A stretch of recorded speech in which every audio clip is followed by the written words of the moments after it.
In a world gone mad, only rationality and common sense can save it. It's Andrew and Jerry Save the World with your hosts, Andrew Langer and Jerry Rogers. And now, here's Andrew and Jerry. Well, hey there, everybody. Welcome to another episode of Andrew and Jerry Save the World, episode 44. Andrew and Jerry say goodbye to 2022. I'm Andrew Langer. Jerry Rogers. And Jerry and I both fresh off of a number of broadcasting stints and doing more in the next few weeks. And fresh off a conversation that we're going to get back into in a second. Obviously, we're doing these two shows. We're recording both episode 44 and episode 45 at the same time. The second half of this episode we will release next week. I've actually already recorded the introduction to it. We may record a second ending. I don't know. But we wanted to do a recap of the biggest stories of 2022, do a look forward to 2023. That'll probably be in the second half of this episode. But we already started talking about this as we're recording this. Volodymyr Zelensky, the president of Ukraine, was just in DC. And that was probably, I would say, Jerry, the biggest story of 2022 is the Russian invasion of Ukraine. Wouldn't you agree with that? Yes, although I think FBI pressure, government pressure, DOJ pressure on social media is a close second. Oh yeah, I mean, listen, there are lots of I got a whole list here of big stories. The social media issue and the FBI collusion involved in that. Yeah. Inflation and recession is a massive story. What went on at the Supreme Court? And of course the tsunami that never came is a big story. Yeah. So all of those things we're going to get into. In fact, I'll make sure I remember to write down the midterms. I had that in my mind as well. But because Zelensky was in town yesterday, and before we got on the air, I got to talking because one of my deep and abiding concerns, and the latest CNN polling numbers are showing this, is that Republicans are very evenly divided on the issue of continuing advice to Ukraine. I actually, Jerry, before we came on the air, I was contemplating a social media thread because that's the way a lot of us do things nowadays. I mean, I can write an op-ed, which I probably should do in any case. But doing a social media thread about this issue of continuing support to Ukraine, and starting with the fact that I admit that I am a Russia hawk, and I've been a Russia hawk for 35, almost 40 years. And that I have deep and abiding concerns with the way Russia plays, and the way really any authoritarian regime plays, especially when that authoritarian regime invades its neighbor. And then how the Russians have played in our politics.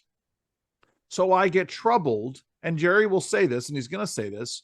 I get troubled when I see a tweet from Donald Trump Jr. calling Zelensky a welfare queen. That bothers me. I'm sorry, Jerry, go ahead. No, I just don't take Donald Trump Jr. seriously. And to some of our conversations off mic, I think sometimes we give too much attention to the troll. However, that being said, I agree with you. It's healthy to have a suspicion for continued foreign aid and military potential intervention. That's part of the American character. However, I wonder this, besides those who are causing the public discourse, perhaps feeding disinformation or malinformation from the right, impacting Republican voters and Republican activists, I'm also concerned with how the Biden administration has mismanaged the aid to Ukraine as well as the sanctions on Russia. I think Joe Biden, his administration, has not done this right. And again, that also, I mean, look, I'm in favor of giving full military aid, right, economic aid, full cover to. I look, you and I had early conversation. put his troops in Poland. So, I mean, I'm on record as being a hawk in this circumstance. The problem is that the Biden administration is not to be trusted. And that could feed into the Republican poll numbers. Well, and the Republic. Well, that's exactly it, right? This is sort of where it starts with, which is if Trump were in the White House and Trump were handling this in the same way, and I don't think it would. I think you're right. I think it would be more aggressive. Republicans would be applauding. Donald Trump Jr. would be applauding. There would be no, and Democrats would be saying, and Democrats this is would be welfare. This is foreign aid welfare. So part of it, and see, this is part of my concern here, and I got a lot of stuff going on in my head today as I talk about. Well, let me say this as you're thinking this through. Well, no, I've thought it through, but go ahead. But this is the problem with the devolution of the American public discourse, how politics has become personal, or we objectify and our opponent is pure evil. Everything therefore is evil. So therefore I'm against it. Yeah. It used to be not long ago, Andrew, where on these issues, Democrats, Republicans would come together. And it seems here, you make a great point. If there was a Republican in the White House and we were moving forward with similar policies or moving forward with policies giving aid and military aid to Ukraine, Democrats and progressives would be skeptical and they might be opposed to it. And we can't live this way. And this is a perfect segue into one of my concerns about this, which gets into something else you and I have talked about, which is that this is exactly what the Russians want. Yes. The Russians want to stir us up against each other. And again, yes, right, they would feed into this issue of whoever is in power, that we're going to stir up the opposition to make sure that Americans are very evenly divided on this. We're going to make sure that America is not unified on this subject. And they've been kicking our butt on this issue for 70 years. For 70 years, but but they've really been putting us to the ground and sticking our nose in it since 2016. And I would be saying the same thing, right? This is what gets me on this, Jerry. If it were Republicans in power and Republicans were supporting this fight and the Democrats were opposing it, I would be saying the exact same thing. Democrats, and because we know the Russians did this. Every time America was getting involved in conflicts overseas before World War II, after World War II. So whether it was Korea or Vietnam or what have you afterwards, the Russians were always involved in stirring up the American left in terms of the anti-war sentiment. In fact, I would go back and say, let's not forget that it was the Communist International, the Comintern, that was out there, pushing for America and to not get involved in World War I. Now, it was the Germans who were working overtime to build allies among American isolationists to keep us out of World War II. But it's all of the same piece here. And so there's a real danger in that people are not recognizing that they are being snookered. So there's that aspect of it that bothers me. And then there is the very real world part of it, which is, I don't want us to get involved in a world war. I don't want there to be a World War III. I don't want to put American troops on the ground in Ukraine unless it's an absolute necessity, right? But I know, Jerry, that the best way to ensure that we don't get into World War III is to make sure that Ukraine can defend itself and to make sure that Ukraine can push Russia out of its territory by giving them the weapons that they need. Sorry, go ahead. Look, we've had proxy wars against the Soviets that cost American lives. Right. 58,000 in Vietnam, 53,000 in Korea, right? And other hot spots, hot wars. Everyone says the Cold War was cold. It was not. It was a series of hot battles around the globe that cost American lives. I tell you, when we got smart, when we decided to fight Charlie Wilson's war. That's right. And we armed the enemy of my enemy is my temporary friend. We armed the Afghans and to bleed the Russians. And guess what? That bleeding of the Russians in Afghanistan helped the United States ultimately win the Cold War and saw the end of the Soviet Empire. So again, for my friends on the right, this is exactly the type of war we want to wage. Exactly. Where we are providing cover, intelligence, We're providing military aid and economic aid and diplomatic aid when we're going to the UN, when we're using American industrial might to provide resources, but we're not spilling American blood.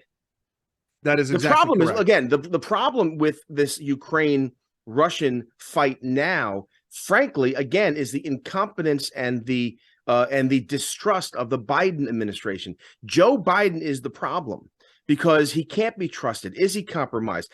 We've again, why did the DOJ, not to conflate issues here, but why did the DOJ want to say the Hunter laptop was disinformation? And that's listen, there's a lot here that needs to be unwrapped. And that's part of the problem, right? Is that, you know, the same listen, most Americans don't know the difference between Sunni and Shia Muslims. You know, the Obama administration, the Joe Biden vice presidency, the business dealings of Hunter Biden, all of this stuff makes it much, much more difficult to sort of get at the root of the issue and to deal with what is actually happening at hand on the ground, because then everything else devolves into who were the players in 2014 when Russia first invaded Afghanistan. I'm sorry, when Russia first invaded Ukraine, who were the players with Hunter Biden and Burisma? All of those things, you know, it comes down to, again, that there are so many distractions that the American people, through political manipulation, through digital capitalism, through the social media, we are constantly distracted, and therefore we don't pay proper attention, and there's not proper transparency. And again, to your earlier point about the poll numbers and Republicans in particular, their support for Ukraine is waning. A lot of that has to do with the fact that we are distracted by social media, distracted by a Biden administration that's not transparent. Again, just well, and hold on, Jerry, and time out. And the only Republicans who are really on the record and being vociferous and strong about this are Republicans that we have basically been told, or the rank and file have been told, that they can't trust. Right? I mean, you know, when the other side of it is when we've spent years saying, listen, Mitch McConnell has failed us in the Senate. When Mitch McConnell comes out and says we need to support Ukraine, it's the most important issue. Right. You can understand why the rank and file activist conservative Republicans let me offer a side note there that's very important to the conversation that's coming, but also to this conversation. And this is another example of how we're just distracted by social media and media trolls and those who care more about controversy, those who care more about clicks than they do about substance. Here's the bottom line, right? McConnell, right? We're told by our friends on the right that McConnell is establishment. We can't trust him.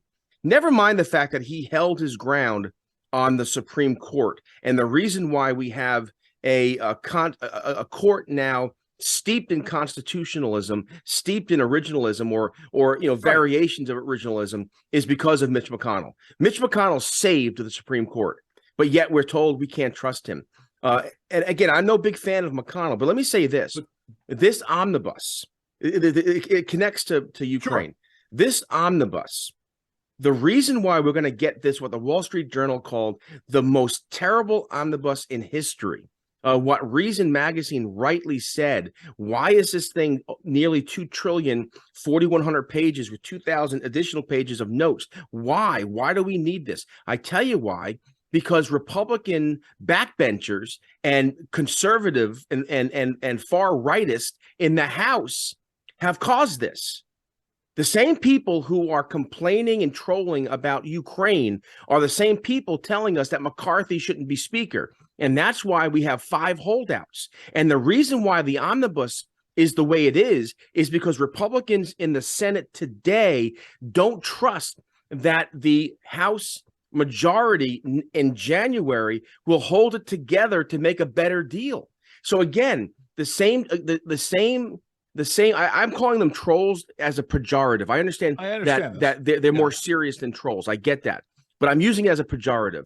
These trolls who are impacting public opinion on Ukraine are the same trolls who ultimately it's their fault that we're getting this bad omnibus. Jerry, but because getting back to what you said, the caveat that you threw in there are things that I don't like about McConnell, and that's, I guess this is the crux of this is. But there are things I don't like about every politician. No, I understand. There's no perfect politician. You're making my. This is making my point. The point is, and this is the problem. Part of the problem with popular democracy, and part of the problem with politicians who are watching the polls. So it relates to what we just talked about in terms of the 24-hour news cycle. Right? We spend a lot of time talking about stories which in years past would never have been news stories because no one would have cared about them. You talked about this. Yeah, that's what I'm saying. I just said that. I know. But the point is, I'm giving you an amen. All of a sudden is becoming an expert on everything. And we have these situations where these issues are only issues because we have to fill the time. Right. Heretofore up until, let's think about this. Cast our memories back to I'm going to say 1985. Let's say that in 1985 the Cold War was over. Russia was an independent state, Ukraine was an independent state, and Russia turned around and invaded Ukraine, either to get Crimea or to get the Donbass or what have you. Would never have happened, by the way. But Jerry, you just thought because Reagan, the Gorbachev or Yeltsin or whoever would have been in 85. Yeltsin wasn't until later, but regardless, in 85 it was probably at that point where it was somewhere between Andropov and it was actually probably after Andropov was like 82, 83. So it was probably early Gorbachev. There was Chernyenko in there for a little bit. Anyway, go ahead. But no, actually you missed my point. My point is, if this had happened and Reagan had gone and opposed and started wanting to funnel weapons into Ukraine, the Democratic Congress would have opposed. But it would have been a much more, you wouldn't have had all of this backfighting amongst Republicans, among isolationists. You would have had some. I'm not even sure if Democrats would have opposed. Well, okay. And that's an important point, right? It would have been a fringe amount of Democrats who would have done this. The Dellums, right? Yes, Ron Dellum. Holy cow. Yeah. That's a pull. What a good reference. Thank you. Ron Dellum. Ron Dellum. From New York. No. Yeah, Ron Dellums from Who was the one in California that? Maybe that was him. Ron Dellums was California. Yeah. I'm sorry. Maxine Waters followed her, but or one of the lefties from New York. The point is, the Daniel Patrick Moynahans of the world, and frankly, the Ted Kennedys of the world, the Sam Nunns of the world, they would have said, "Listen, this is serious stuff. This is very complicated. Foreign policy ends. I mean, with the very few exceptions, right? Because they went after Reagan for things like what was happening down in Central America. Yeah. But the point is, you would have had a much, much more serious discussion because America would not have gotten distracted by all of the frippery around it, right? We're spending time talking about this. We're talking about the omnibus. Let me offer some 30,000-foot analysis here. That is, I think, very relevant, and it's been a theme on the Jerry Rogers Show now for about 3 weeks. And that is, and you mentioned the year 1985. So I'm going to go back to 1985. Good. 1985, there was a professor named Neil Postman. Okay. Wrote a book called "We're Amusing Ourselves to Death." Sure.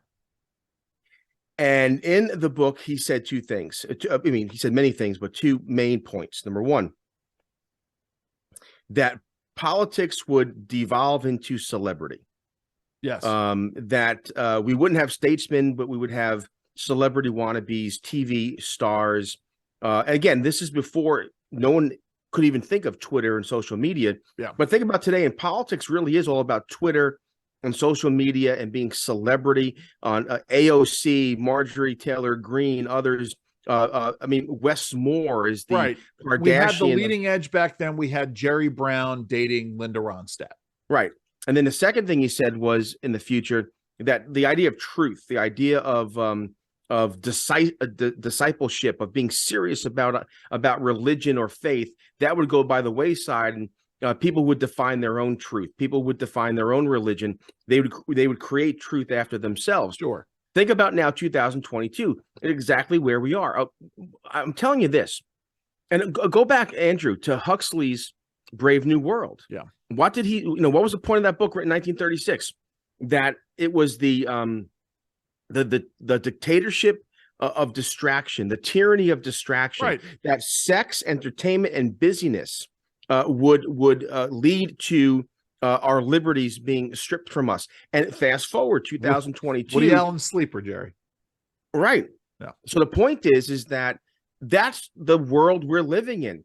The reason why we don't have bipartisanship on issues like Ukraine, or bipartisanship on on inflation or the border crisis, sure, is because of the rise of social media and how social media has robbed the American people of their attention, and therefore have robbed them of our ability to self-govern. And the Russians know this, and yes, the Russians are exploiting it, yes, as they have been.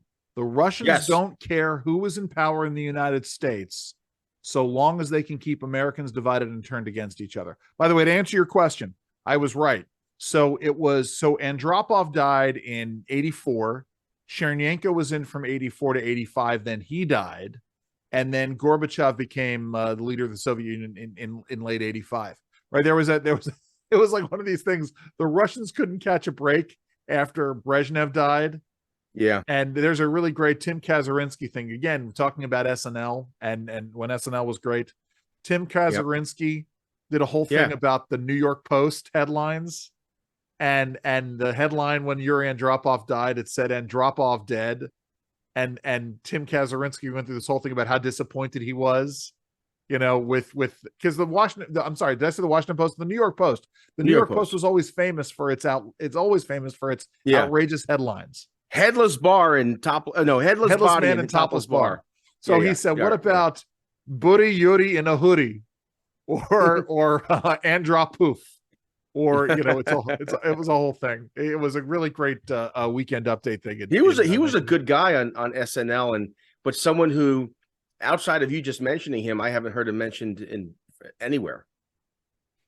Wait, what? Oh, Tim Kazurinsky? Yeah. We saw. This is a Larry O'Connor moment here.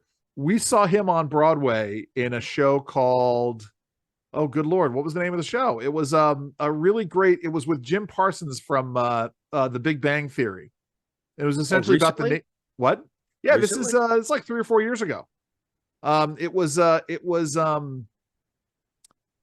really good. I gotta go. I'll look it up in a second. But it was a book. Essentially, Jim Parsons played God, and Tim Kazurinsky played like Gabriel. Anyway, you're right. He hasn't done all that much. I can't see him as Gabriel. Gabriel, the angel, would have been this magnificent, warrior. Hold on. Now I'm gonna. That's nuts. That's bad casting. Jim Parsons, God, an act of God. An act of God. Yeah, that's what it was called. And I'll tell you in a minute who sounds like the whole thing is blasphemy. Probably like the Book of Mormon. It was good. We had fun. I couldn't tell you anything about it except that we had fun with it. It was only on Broadway for 2 months. Yep. Well, there you go. Looking at the original Broadway database here. And you know what I played the other day? And it wasn't really on Broadway. It was at the theater at Studio 54. Tim Kazurinsky played Gabriel. Yeah. I was right. Silly. There you go. That's just silly though. Well, Jerry, it's a Broadway show with Jim Parsons as God. I mean, what are you going to do? Jim Parsons, by the way, is the one who plays Sheldon on the. Yeah, I know who he is. Yeah. Listen, let's shift gears. So we got that, and because you brought it up, let's talk a little bit about you want to talk about divided government, or do you want to talk about and things that keep us divided? Do you want to talk about the J6 committee and leftist violence? I mean, look, the J6 committee, its results, its report, they found exactly what they wanted to find. And again, it's a damn shame that this Congress, again, we are in the age of distraction. And so therefore, Congress, Nancy Pelosi could get away with a partisan committee that only released partial information. It wasn't a full investigation. In fact, the House GOP, the 5 Republican members, Jim Jordan and 4 others who were thrown off the J6 committee by Nancy Pelosi, came out with their own report this week. Right. And what's interesting is they focused on the security failures, and they put the blame for the breach of the Capitol right at the feet of Nancy Pelosi. And it's interesting to me that hasn't been a bigger story. It's funny. I'm going to read a quote from A Tale of Two Cities in a second. And it really is a tale of two cities. And I'll tell you why. I haven't told the story. I haven't told the story. I don't think I've ever told the story on the air. I was working my way into doing more punditry on Fox back in about 2011. You may know that. I know you know the story, Jerry. You've probably forgotten it. And, it was one of those things where I was kind of a utility player. I would get a phone call from a Fox producer. Hey, can you come on and talk about X, Y, and Z? Which is frequently what happens. The way it works is you're called in to do you're called in on something, you pitched on something, and then you get on the carousel. And when your name comes back around, it's very easy for a producer to pick up the phone and call you about something. So I got a call from a Fox News Channel producer. And it was that story. Remember, there was that story at National Airport where the air traffic controller fell asleep in the tower? I don't remember, but sure. All right. So an air traffic controller fell asleep in the tower one night, and a plane was landing, and they couldn't raise the tower, and they wound up landing anyway. It was a dangerous thing to do. And the Fox News producer wanted me to come on and use the story as an excuse to beat up on air traffic controllers unions and beat up on organized labor generally. Right. That was the narrative that they wanted to push. Right. And I said, well, that's interesting. I suppose I could do that. But how about the fact that the control tower at Reagan National Airport was down and no one thought to send a policeman up there or somebody from security up there to wake the guy up? I mean, this was a massive national security breach that happened. Sure. And no one's talking about this. And he said, goddamn, if you're not right, pardon my French, you should come on and talk about that. And I guess that my point in raising this is that this is the dichotomy. It's very easy to blame January 6th, and I want to mention something in a second about that, to blame January 6th on Trump and extremism and call it an insurrection and do all of this.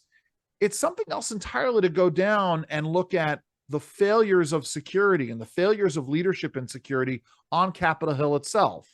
Right. And not only just the failures, the omissions, but also the commissions. Security did things that were wrong. Look, there was a group outside the Capitol, way off from any kind of breaching the Capitol, quietly praying, and they were tear gassed. Yeah. I mean, again, but I haven't read the. And by the way, have you seen the list of weapons that were recovered, Jerry? You'll note that there is no reference to anybody on that list having an M16 or an AR-15. No, but and again, the first words out of the chairman of the J6 committee, what's his name again? What's his name? He's an election denier himself who refused to recognize the results of the 2000s. Well, again, just as you look it up, the 2000.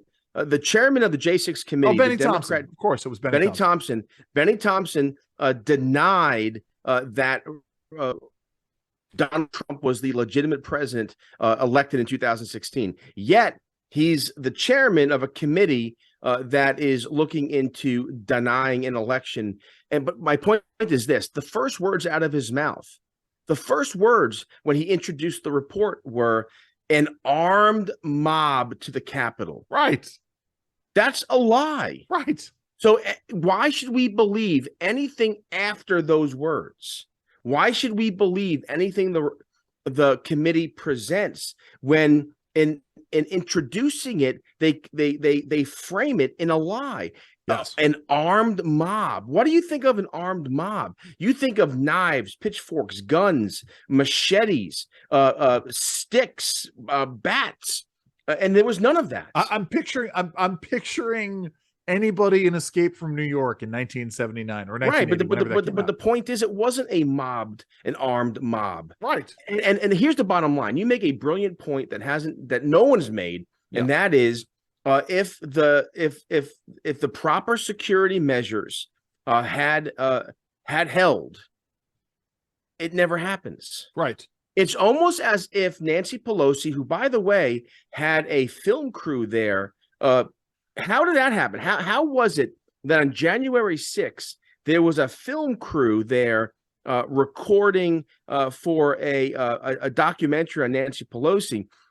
It's almost as if this is a con job, that the Democrats lowered security measures, allowed for security breaches because they wanted a narrative.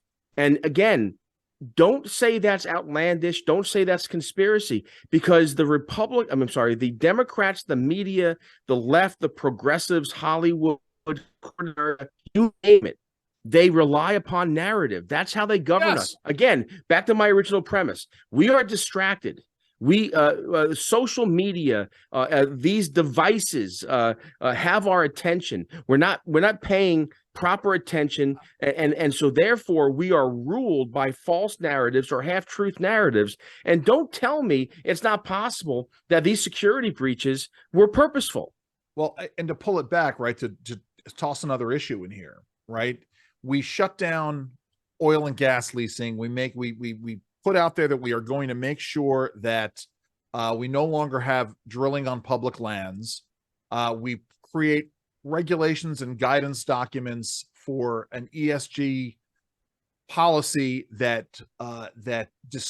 actively discourages or prevents ESG investing, by the way, is social, sustainable, climate change friendly, green friendly investing. Sorry, I make the assumption that our listeners know this, but you're absolutely correct. It's essentially a way of substituting. I can go down this rabbit hole.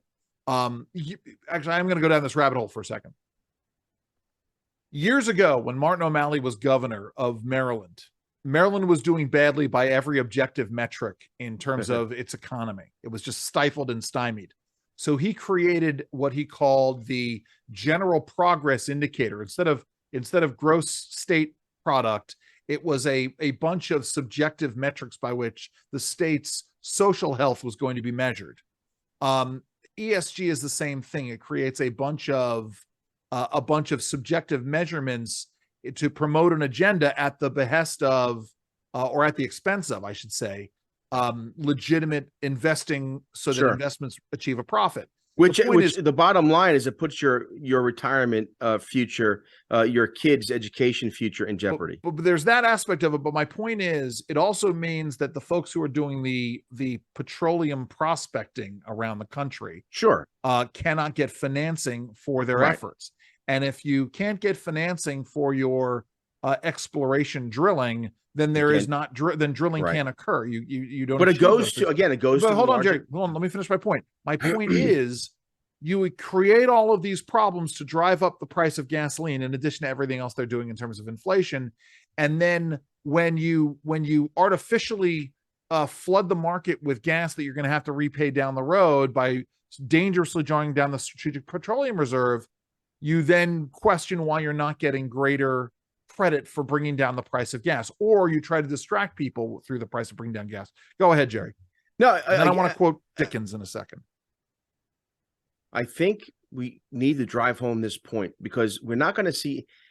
I lament with you all the time that conservatives haven't won a policy war battle, sustained battle in 2 generations, maybe 3 generations. Yeah. So we're 40, 60 years. And the reason for it, I've been searching and thinking and researching and reading, why is this the case? And I've come to a epiphany this past month.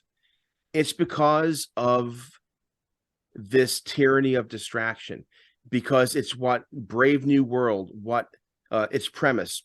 that we are so distracted by sex, entertainment, and busyness, or it's what Neil Postman from Amusing Ourselves to Death said, that celebrity and relativism and busyness and distraction will be the rule of the day. We are so distracted by social media, by entertainment, by sex, by pornography, by everything. Let me tell a quick story, please.